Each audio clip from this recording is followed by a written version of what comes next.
She's an award-winning writer and director. Her debut film, English Vinglish, charmed the hearts of millions around the world. She is changing the way Bollywood sees women, and we absolutely love her for her contribution to cinema vinema, Gauri Shinde.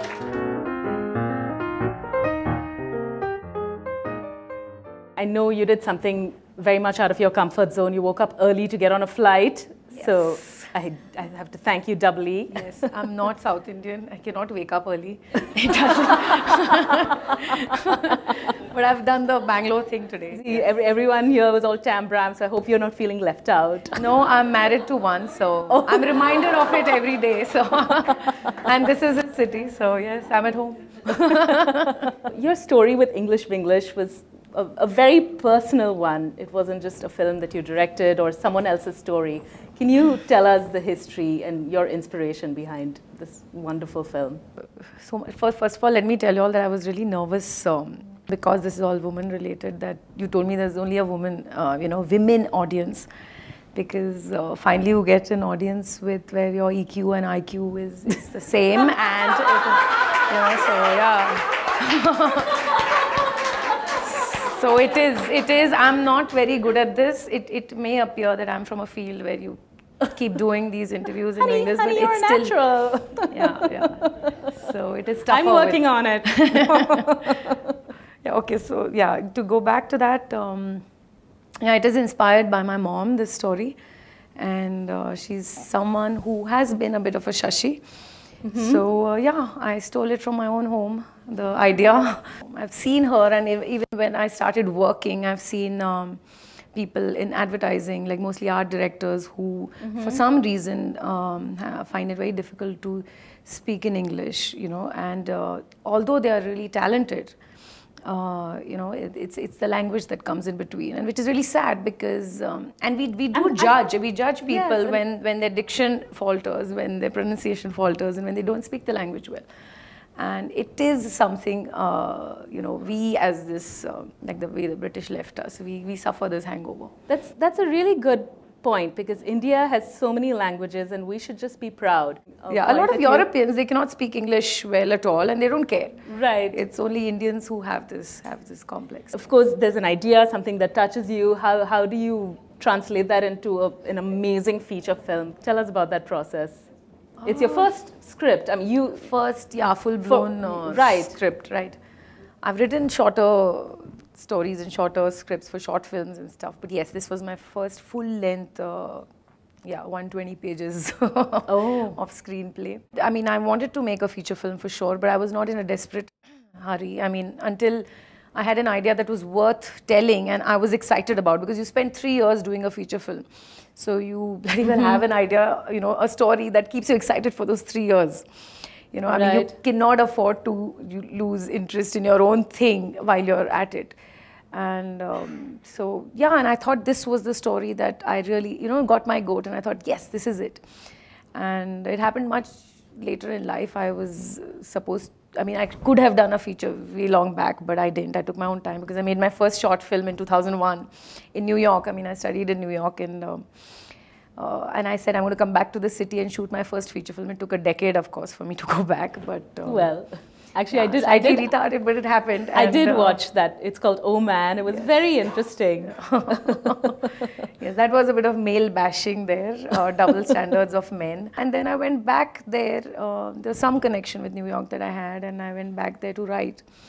And that's where I wrote, and this happened. I mean, I came back to Bombay, of course, and wrote the rest of my screenplay, but that's where the original How easy happened. was it to find producers?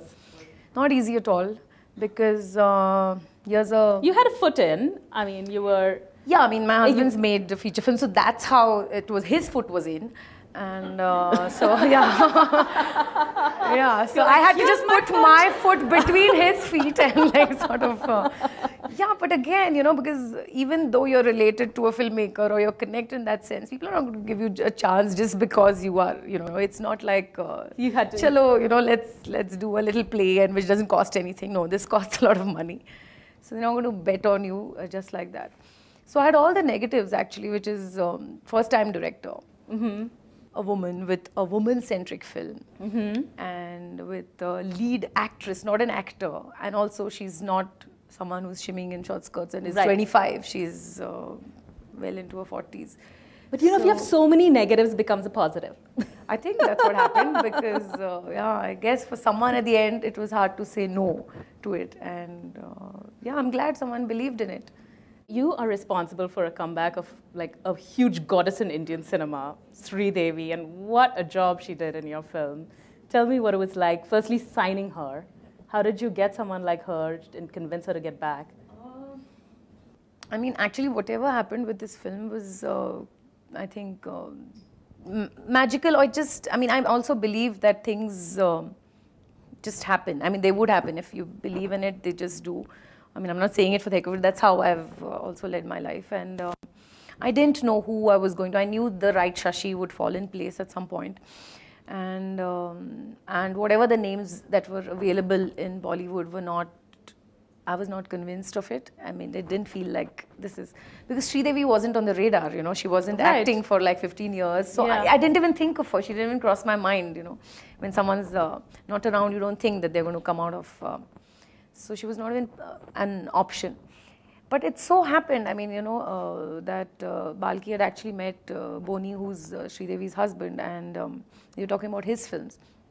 And he said, no, this year my wife's making a film. And she was around and she said, oh, so what does she do and what's it about and blah, blah. And then he told a one-liner to her. It's what a middle-class woman who doesn't know English. And so that sounds really nice. Can I hear the story? So I'm like, oh, Sridevi. Oh my God, does she want to act? I mean, is that even... So I just went to her and with my script and I narrated the whole thing. But when I was watching her, it's like you go on a first date. You're actually checking out the other person. And sometimes the chemistry works and sometimes it doesn't. So this was building up to something. Both sizing each other. Both sides was literally like that. And it was, I think, love at first sight for both of us. Because at the end of the script, she was like, I want to do it. I don't know about you. And I'm like... Wow, what a compliment. Yeah, so yeah, that's how it happened. The audience loved it, audiences around the world, but you have a long list of awards that you won. The Best Director at the Filmfare Awards, the Zee Cine Awards, the Star Guild. What do all these accolades mean to you? You know, what do these awards mean to you? It's interesting. I mean, it's nice to have some sort of recognition, you know, from the industry, and a lot of janta, like in India and all, watch these things and believe them.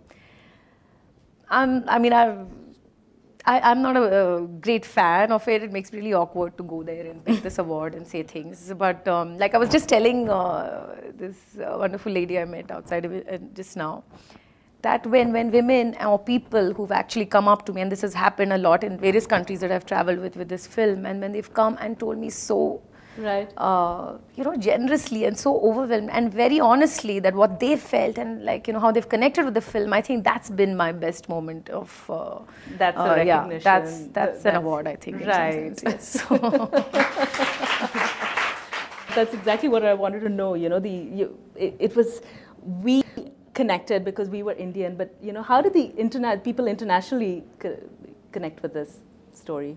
I think the theme is universal, about women feeling insecure. Maybe it's not about the language, maybe it's just about insecurity. Yes, absolutely. It's about somebody coming into her own, and language was just a medium that I used. Right. So even in Toronto, I mean, I had women from various countries, like from Iran and Spain and stuff, who came in and said, oh my God, this is my story. So imagine, I mean, it's not just we here in India who feel like that, but it's everywhere. I've also heard you're a big fan of Woody Allen. And I know he has this philosophy that he only directs his own scripts. And do you think this is something that you're going to do too? Yes, because I think there's no point. I mean, I don't want to do films like a factory. I mean, I want to maybe this is the only film I do. I mean, if I don't get a great idea, that's what I'll be left with on my resume, one feature film. But won't be too bad.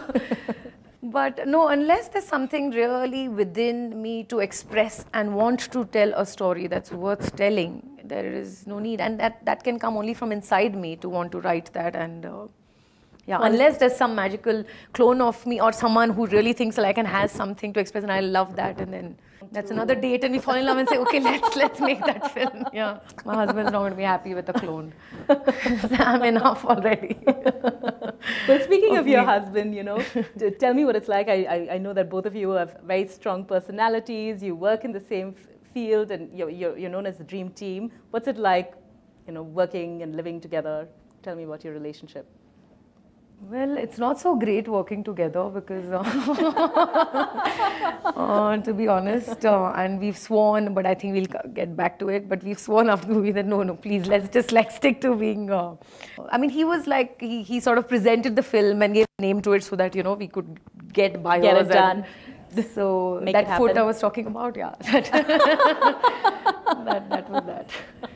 But yeah, because we are so strong headed, both of us, so it is tough. And but it's also interesting because it's not just any other random opinion, you know, that you're dealing with. So there is a lot of like intense discussion and you know, arguments, which is also good. Sometimes not, but. Are you always talking work, or do you ever have frivolous conversation? Yeah, we are like absolutely frivolous, but generally, but no, but because it's films that's got us together, right. I think we don't look at it as a job, and it's part of our life. So of course it is. Yeah, you're talking about it all the time. Yeah. I guess we don't even know much else. Something to think about. Yeah. I also read somewhere, you know, that if you had to, you know, give advice to yourself when you were 10 years younger, you would have told yourself to save more. So, you know, how important is money to you? At what age did you become financially independent? And of course it is important, especially if you live in a city like Bombay, it becomes very, very important too. But yeah, I mean, I wouldn't believe in hoarding and buying various properties. I'd rather travel and make films with that money. So I need that money only for these two passions. Right. Yes. I also know you love to travel. Tell me about, apart from New York, we all know that you absolutely love New York. Where else? What are your favorite places? Goa. I think it's an all-time favorite. I think if you have nowhere to go, you just buy a ticket to Goa. Lovely, Gauri. So, ready or not? Are you ready? For the quickie, yes. Mac or PC? Mac for sure. Chai or coffee? Chai. Cats or dogs? Cats. What are your cats' names? Mao and Pao. Mao and Pao. It's simple. They listen. I mean, they recognize that. So. Shakespeare in the Park or The Phantom of the Opera? Shakespeare in the Park. Read the book or watch the movie? That's a tough one. But yes, watch a movie. You can watch the movie that was based on a book and not read the book. Okay. Otherwise, you have to read the book. Beer or champagne or nimbu pani? Champagne. Ranbir Kapoor or Balki? Oh, that's a tough one. I knew it. I did my research. You have really... Damn it, Balki will understand Ranbir Kapoor. What do the initials LV mean to you? Nothing. Small things that make you happy. I mean, it's not small, sorry, that's not what I meant, but just right answer, I'll just accept that. Sure, okay. Thank you so much, Gauri. It was a pleasure having you. Thank you.